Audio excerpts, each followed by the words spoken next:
Help the Club, and I'm Sarah Austin, and my guest today is the presenter Andrea McLean. And this is part of our In Conversation series where we shine the spotlight on the person. We hear about what they do, why they do it, the passion behind the business and behind why they do what they do. Now, Andrea is going to be joining me at our conference next week, which is the You and Your Brand conference. And Andrea is going to be telling us all about I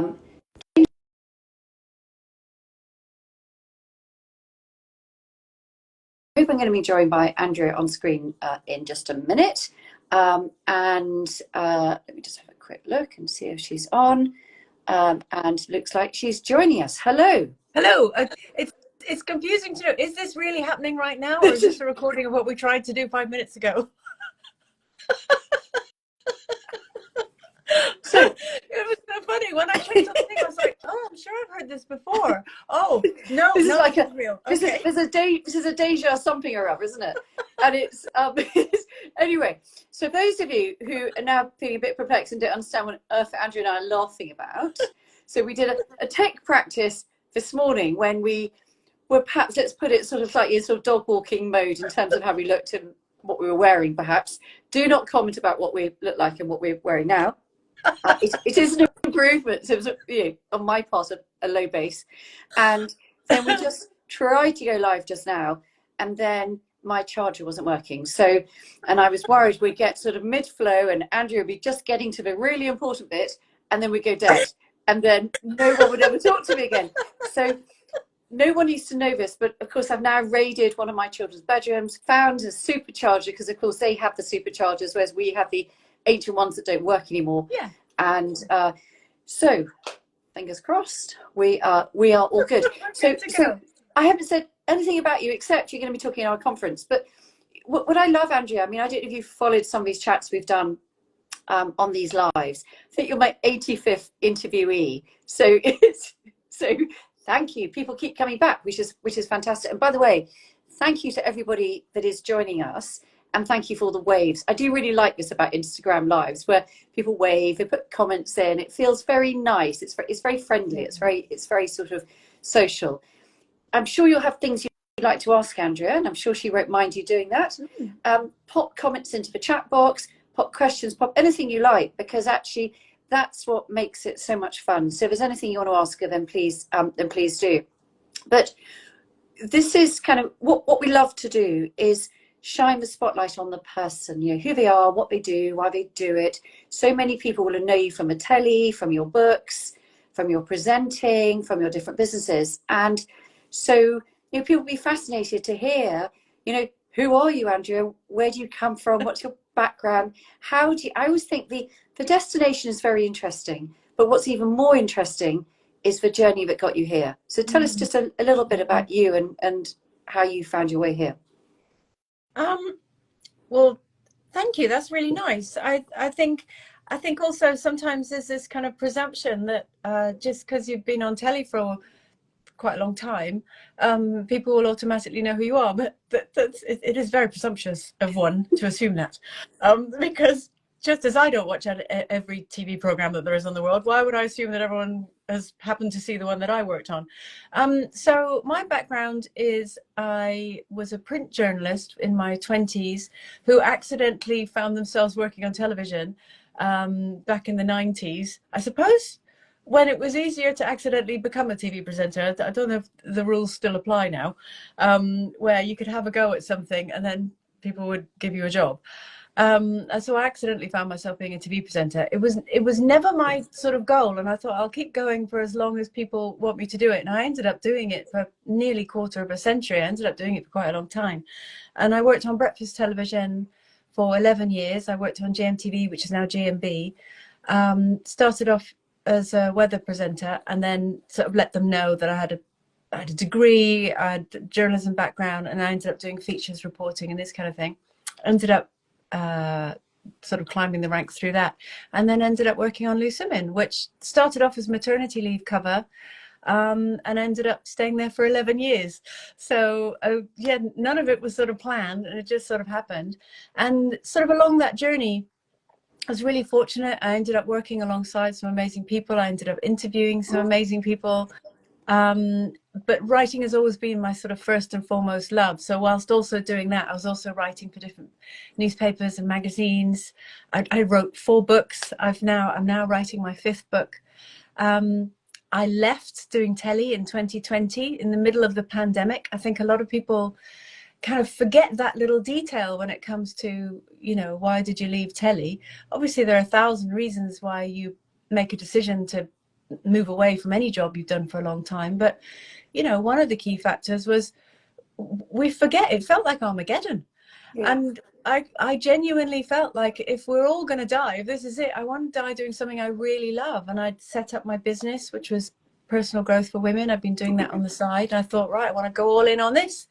So I know something that, you know, we're going to be talking about here and also at the event that I'm coming along and speaking at is change of identity and how much it can impact us. And that was why I sort of gave a little potted history there of my career history, if you like, because in my head I was always going to do one thing. I ended up doing another thing, and then when I pivoted, it made no sense to anybody, but actually it kind of made sense to me because I don't mind changing identity. I've done it quite a few times in my personal life, and it seemed okay to want to do it in my professional life. The weirdest thing with pivoting and changing identity when it comes to career, and this is something that so many of you will identify with, is you're always known as that person who.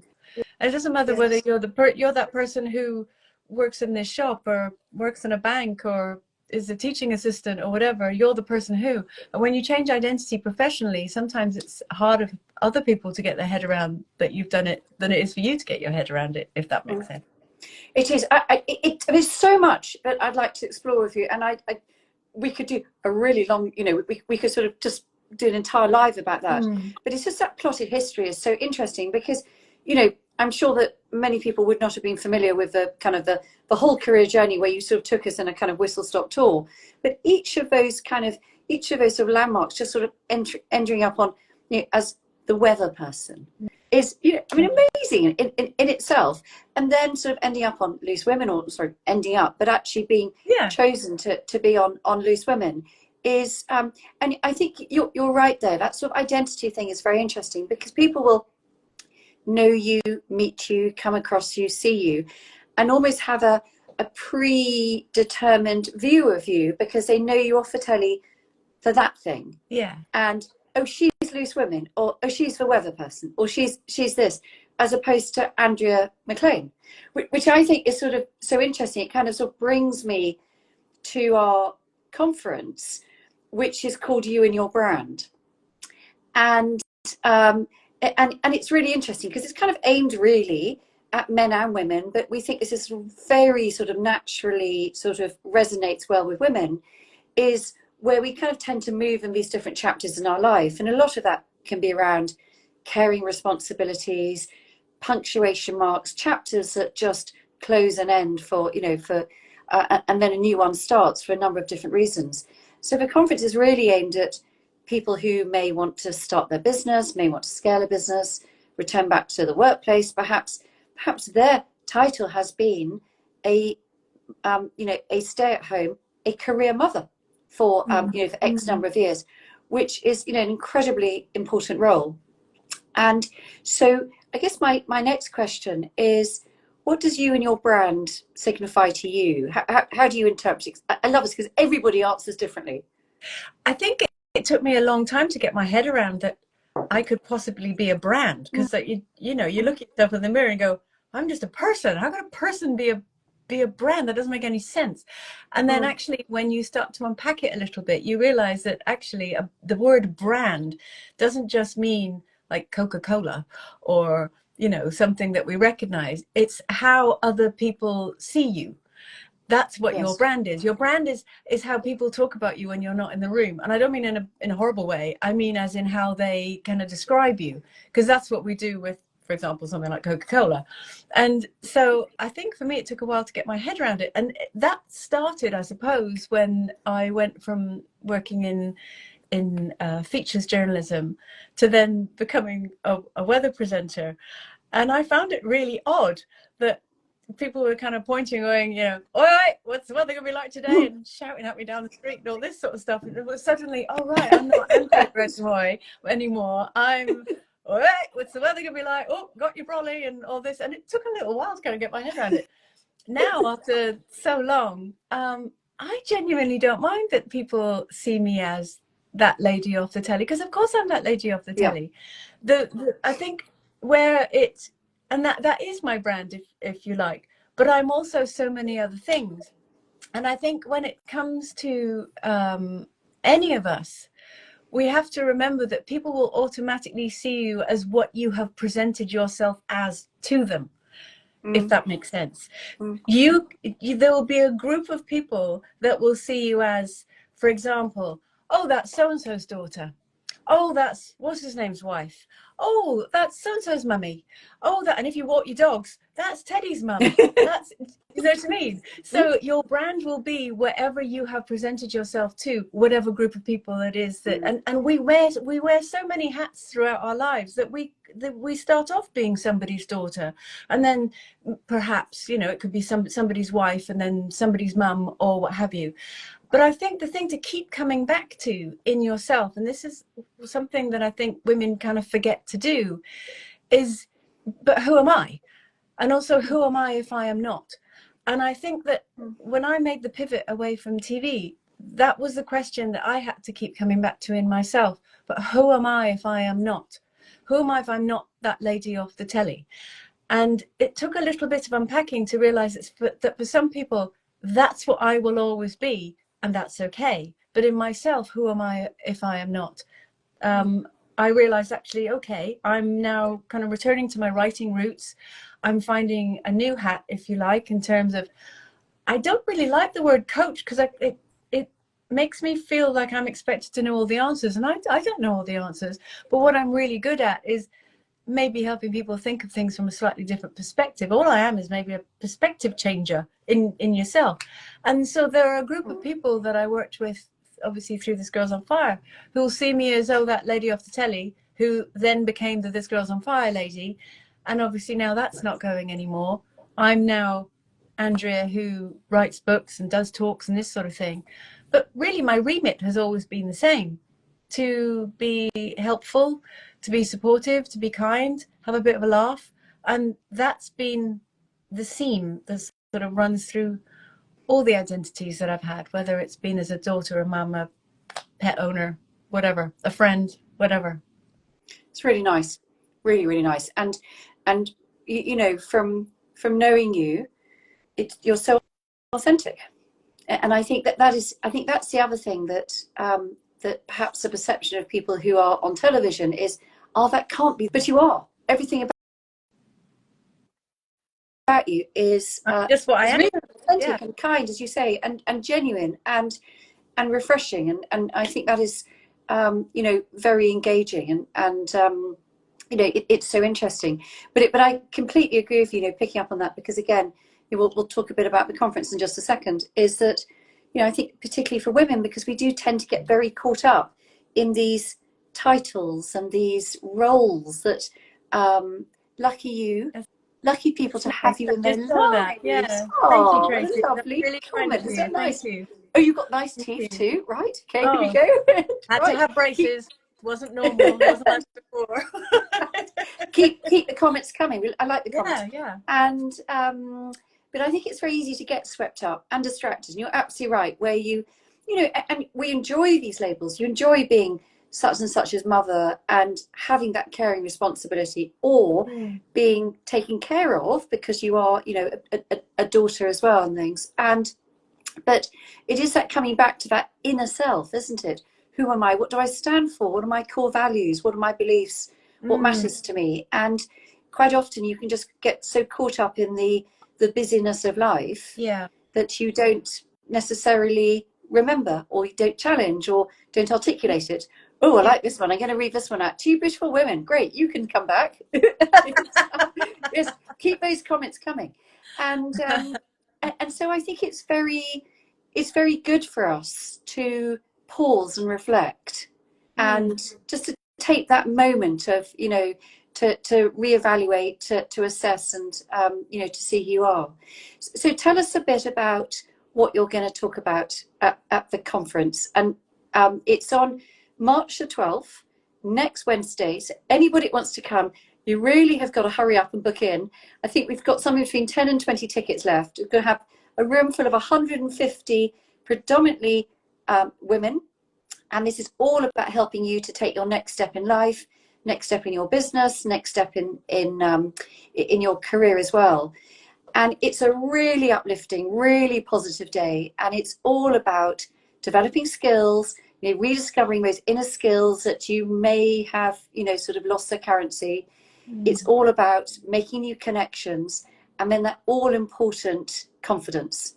Because what we know is that, you know, you've got to take that leap. Courage comes before confidence, and you've got to learn how to take that leap in order to be able to take that next step forward. And as you say, to go from, you know, the different roles that you've done, and you've made those pivots, and that, you know, I imagine would have not always been easy. Will the conference be available to join online, please?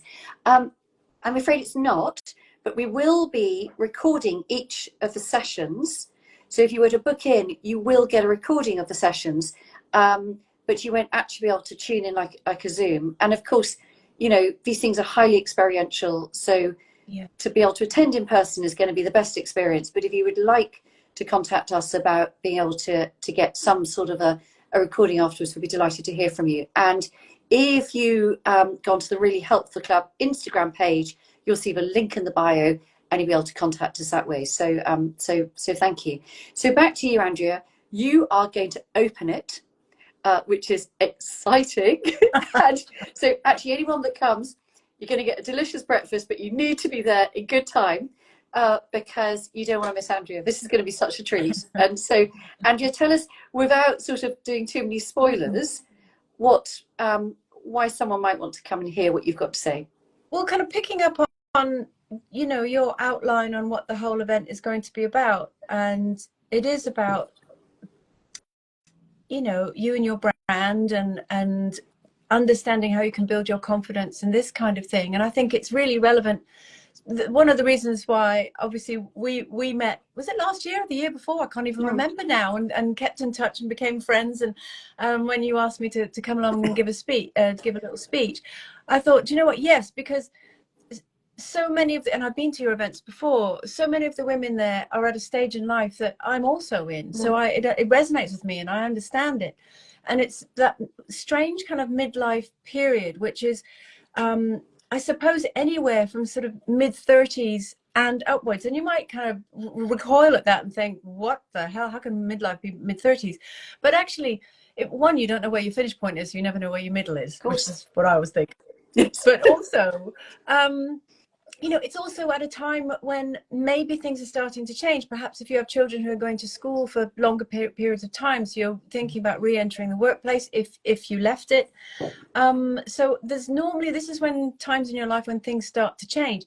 Then obviously from slightly later in this era of your life, maybe you're, as I am, or you have young adult children, and we are not empty nesters. Our nest is getting more full, because not only are they not leaving, they're reintroducing new people into it. So we actually have a lot of people in our house right now, rather than more cooking, more bed changing, more logistics, but more fun. All of it. Celebrate it. All the things. And more expensive. All the things. But yeah, it's a change from obviously where I was a few years before. And obviously my parents are older, thankfully, touch wood, in amazing health, have more energy than I do. They're incredible, but obviously just keeping an eye on them as well. So there's a lot of pivots and a lot of changing. And I think a lot of the time we get very caught up in this whole idea that it has to be career-based, and actually it doesn't. Sometimes going along to events like these, it's just even to get an idea of, I think, of your own agency and your own currency in where you are in the world. And it doesn't necessarily have to be tied into what job you do, as in, oh, you're that lady who. It's you're just you. So from my perspective, what I'll be talking about is again, picking up on what you said, that confidence, you know, I can't remember what you said, confidence comes before currency. I think you put it that way.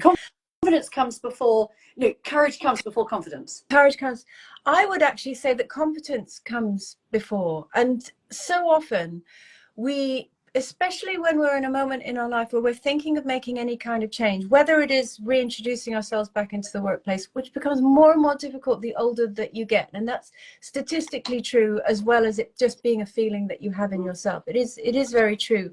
But I think so often we think that the things that we're good at aren't relevant anymore. But my job, I think, you know, at the event is to reassure everyone that actually nothing you've done is wasted. It might feel like it is because of what relevance is, whether it's rearing children or, you know, what I did one job, but actually I want to pivot and try and do something else. It's all served a purpose, and it's you've put the reps in. It's like going to the gym. You put the reps in and you have built up a strength. But because you've become so used to it, you don't even see it as a strength anymore. It's just something that is so part of you that you don't even see it as useful. And my job really is to show you that you have a competence in you. You are so good at something that you've become so used to, but there's somebody out there would dearly love that thing that you are so used to doing, don't even see it as a big deal. And it's understanding how you can reframe how you're looking at that thing that you're good at and actually help you see that you are really helpful, you are valuable, you do have currency because you have competence in something that you've just become so used to doing. You know, my tiny example is when obviously I left doing my job on television to work at I trained as a coach, and I worked coaching hundreds of women in my community. And then I became very, very ill, and that business had to close down. I got long COVID, which is not a lot of fun. And then it was a case of, right, what can I do now? And so I realized, okay, what are my skills? I'm really good at hosting live events. I'm brilliant at, you know, TV shows and this kind of thing, and I can write great books. Who needs that? That's such a pointless skill. Who has that? And then it was, who has a need for that? And then somebody else pointed out to me that actually your skills are so useful to people in a soft skills kind of way. Yeah. They may never want to host a live TV show, but actually there's so many things that you can bring to the table that are a sideways skill that you can reintroduce. Tiny little things like at the beginning of this live, the one that we stopped and started and all of that, I don't get flummoxed. It completely doesn't faze me at all if something goes wrong, because I spent 20 years where my job was coping with things when they go wrong. Things going right was a bonus. Most of the time things will go wrong. So actually it doesn't faze me at all. And there'll be so many little skills that you have like that you don't even realize are useful to other people. So really the talk that I'll be doing is, talking about some of the scary bumps in the road when it comes to changing your sense of identity in terms of the kids have flown the nest, or maybe you've got divorced and now you're starting again as a single person. I've been there twice. That's not a lot of fun. But actually there's always something that you can bring to the table and offer up that somebody will find attractive, whether in a career way or another way. You just don't see it because you're not looking at yourself as how others see you. Wow. Well, I don't know about you, but I can't wait to hear you talk. It's so, and I think it's so interesting that, because it's that, again, it's not just about, you were talking about identity before, but it's also about, you know, if you have a role, you know, I remember in my sort of previous sort of professional life, I thought all I could do was that. And not just, you know, and really, really, you know, very narrow. And then you step back and you start to think, and I do think that sort of when you take on caring responsibilities and you're kind of pulled in a number of directions and you've got to be very effective and efficient and just sort of get on and do it, you realize actually you've got so much more than you thought, but you need to give yourself a pep talk about it, really. Yeah. And sometimes this is where it's really helpful to either go and listen to someone do a talk on it, because then you'll sit and go, gee, I really didn't think about it that way. Actually, yeah. How does that, you know, sit with me? Or even if it's having, you know, coaching or going to a recruitment person who'll be able to see you in a totally different light. But it's also really useful sometimes if you, all of us will have, you know, I'd say all of us, hopefully you'll have at least 5 friends that, even if that you don't see them all the time and they're not necessarily, you know, someone you meet up with for coffee, you know, every single day, but it's a really useful exercise to reach out to, say, 5 people, and it could be your parents, it could be a sister, it could be a best friend, it could be a work colleague, it could be a boss or someone really senior who has worked with you in some kind of capacity. If you reach out to 5 separate people and just think of a series of questions that are relevant to what it is you need to know about yourself, and just ask them. And it's kind of cringy, and it kind of makes you think, oh my God, I can't possibly, because what are they going to say? But actually it's very, very interesting, because you can build up a picture of yourself, of how others see you, and then you realize that in your head I'm the lady who, but in their head you're the lady who, and they are completely different things. And they're seeing lovely shiny things in you that you don't even notice, but they're also maybe, and it's brutally, you need to ask them to be brutally honest, they could be seeing things in you that you thought you were completely nailing, and actually they can gently and with love point out that actually, no, you're terrible at that. And that's good. It's a really good thing, because then you can, you know, make some changes. So that's what I would advise. I think it's great advice, and especially that sort of inner critic, which again is, without sort of gender stereotyping too much, it tends to be such a female thing to do. You know, this sort of, oh no, I can't do that because, and that imposter syndrome that, you know, that sort of overtakes so many of us, and prevents us from taking that leap. You're absolutely right. It is the I couldn't do that because, as opposed to I could do that because.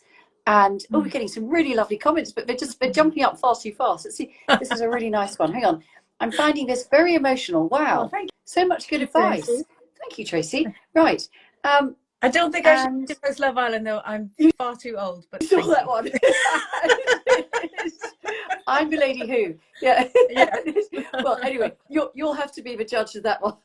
And but I can't wait to hear you speak next week. I hope that some of you who are watching will join us, and you'll know that what we do is we share this onto our Instagram channels, and we also will download this, and then we'll send this across all our different social media platforms. You will know somebody that needs to hear this message from Andrea, whether it's just watching this chat we've had now, which has been lovely and great fun, and thank you, Andrea, or if it's someone that's available next Wednesday and they can get themselves to Richmond, they can book in and spend the day with us. It will be time that is just so valuable and so well spent.